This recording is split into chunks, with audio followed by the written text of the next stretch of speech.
to the Kent Lapp Podcast.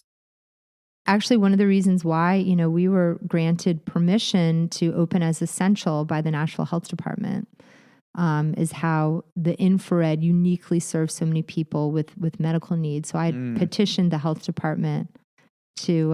Really?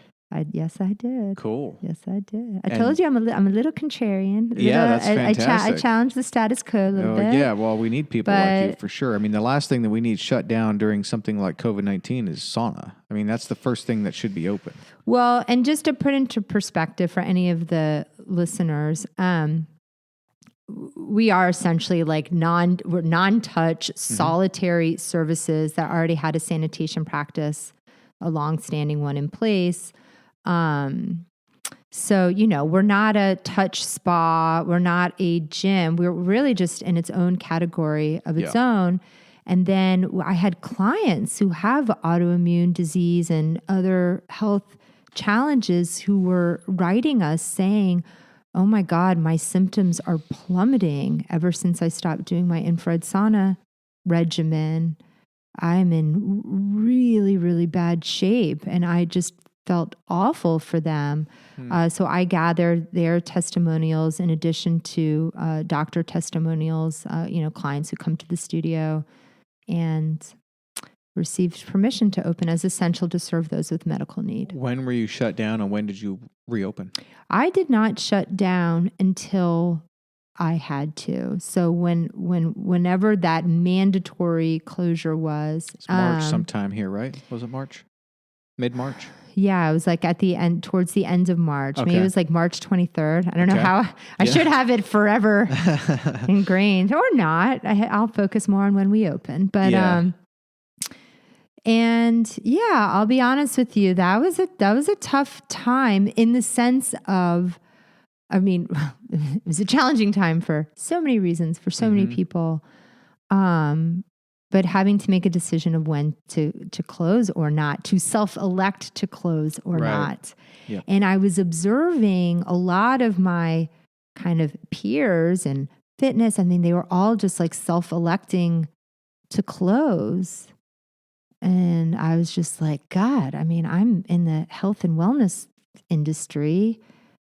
And we're not closing. Is this really irresponsible? Could this be perceived really badly? Those were some really serious considerations. First and foremost, I wanted to make sure that I was being responsible and doing right by people. And it was such an interesting process. There's so much that I've learned through this COVID experience, so much, which has been very valuable. But it was my core client. I asked my regulars, my core client, and I was just like, Sally, what do you think? Should we go ahead and close, self-elect to close? She's like, hell no, you shouldn't. Because if the rest of the world had been doing stuff like infrared sauna and detoxing and prioritizing their health, we wouldn't be in this big freaking mess, She's right. And then it became very clear to me that who I needed to really cater to and listen to was my core client. But we'd gotten, I'd gotten like a little bit of backlash. I did. Because you didn't shut down? Or, when I started sharing about how I believe and how we believe, I'm in the business of infrared saunas. I really believe I attribute doing saunas for having never been sick in over 10 years. It is something that we have always talked about and have been rooted in about how infrared sauna and all that, boosts your immune health. And that was a message that we would include in our emails and just in further, as an aside, what's such a shame, what hasn't resulted in all of this COVID conversations or within our leadership or in the government is what can you do to advocate for your health and to advance your health and to be resilient and strong when it matters most. It's just all fear. Yep. There's so many positive, empowering topics and conversations and actions that can be shared of what you can do to empower your health. Mm-hmm. I am not one for taking a victim mindset. Mm-hmm. You know, I choose to think, what can I do to empower myself versus being in a victim state of being. All of that is to say, I don't have a compromised immune system and Mm-hmm. pre-existing conditions. And of course, there are going to be variables to that, which really have to be very, very careful. And I say that with sensitivity and with total respect and consideration to that. Anyway, I don't know where I was going with that. You were talking about the backlash. Oh, what was that about? You just you're being self-promotional and blah, blah, blah. It wasn't a lot. I mean, there was more like cheers than not. Sure. But for me, I was just being consistent with what we have always stood by. Yeah. But interestingly, it was the little backlash that we did receive was from clients who had only visited us maybe once. I see. And they all tended to be like 25. Sure. Yeah, not to stereotype. I but there know. was it was really hard for me not to become ageist during that time. Yeah. And, most of the members of my team are in their 20s and stuff like that. Love them, respect them, and all that. Yeah. But yes, the standing on the soapbox and waving the flag, they were like 25 years old. Yeah, makes total sense. I'm not shocked. Yeah. When did you reopen then? You petitioned, so you got shut down the end of March. You petitioned and reopened. Received permission at the end of April. Okay. To open as essential to serve those clients who could produce a letter of medical need from their doctor. And we immediately got quite a few. So even then, I couldn't have showed up unless I went to the doctor and got a letter stating that I need sauna. There's some real medical benefits to sauna. Correct. We just needed to have a letter from a doctor, a medical professional, or even for mental health. I mean, it was amazing. If you, what does stress, anxiety, depression? I mean, frankly, when COVID was taking place, what just kept hitting me was, my God, there's going to be so much depression, drug and alcohol abuse, and all of this that's going to result from it. I was so much more fearful of what the consequences were going to be of shutting down the world and people and business. I was more afraid of that.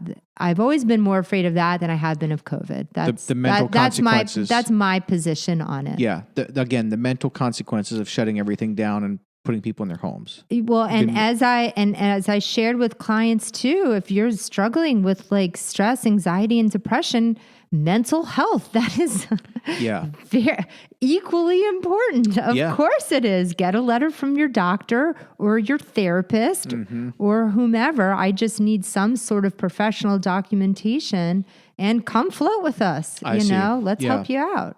Is there any science behind Sauna helping with stress, depression, anxiety, that type of thing? Because it definitely does. Like I've noticed it. Is it the heat shock proteins or whatever is happening when the body gets heated up and some of that flows to the brain or something? And all the oxygen that's just kind of going throughout the body. I mean, I think in many ways the same thing as you say, exercise is good for combating, stress. You're just getting good cardiovascular health and pumping oxygen throughout your body and the nervous system and everything, and helps to reduce cortisol. We actually have a great blog post on the website, Pure Sweat Float Studio. It's what I posted about today on Instagram. Oh, okay. I didn't see it yet. Yeah. Okay, yeah. cool. I did that while I was in the sauna. I actually used the sauna as my office. You were writing when you were in the sauna? Well, I did a Instagram post. Oh, okay. I actually use the sauna as my office. Oh, nice. Oh, yeah. I emailed you. I was like, oh, did you really? Confirming. Oh, yeah. I guess you can. Yeah. But, well, it's nice. I'm kind of taking care of self and taking care of things. Yes. But anyway, but there's tons of research about how stress impacts I think more importantly is looking at how stress impacts the immune system. Mm-hmm. So I had read that according to the CDC, this was published like a couple years ago, that by 2020, the CDC said that stress would be the second most debilitating disease, second to heart disease, by 2020, which is now. Stress directly impacts our immune system. It is no coincidence that when you are feeling very stressed out, when you are overly exerted and fatigued, you catch a cold. Oh, no surprise. You get a little canker sore on your lip. Oh, there you go. Yep. Your body's super stressed. It breaks down your immune system, your body's natural way to fend off for itself. You go into the fight or flight, state of being. Your organs and natural flow within your body you start neglecting all that just to quote, keep yourself alive and quote, Yep. So there's tons and tons of research that's going into how stress impacts your health, obviously affects your cognitive abilities, affects you emotionally, affects relationships, affects performance. And yes, infrared saunas and floating really help us significantly. And I will share to some people out there who are listening, if you experience seasonal depression, I don't experience that, but it's all coming up now. I hear so much in the studios because we get so many walks of life who come in for various health goals. And seasonal depression now starts kicking in. These gray, rainy, cold days in Nashville. Yep. Oh, yeah. And, that's why, in the state of Washington, Seattle, they have high depression rates. Or even like in Sweden, for example, as awesome Sweden is, and, vision of health or saunas or whatnot. But, they have very dark days, long, dark days.